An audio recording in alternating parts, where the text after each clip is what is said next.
Hello, yaw kami ngunyan dito sa bamboo setum. Literal na bamboo.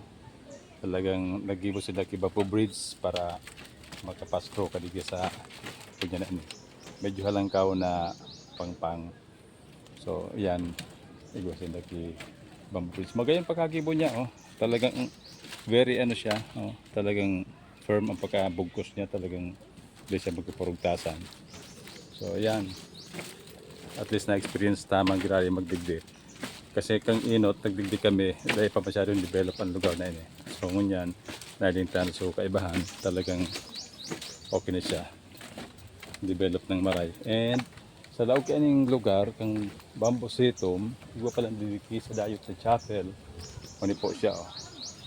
Inan chapel digdi, mahalaw kita madali. Siya, malinigon siya. And ang laog niya, kilingan nito ang laog kaini. Puro siya made of bamboo talaga. Pati ang sa iyang altar, ang sa iyang kisame, ang palibot, ang mga bintana niya talagang bamboo.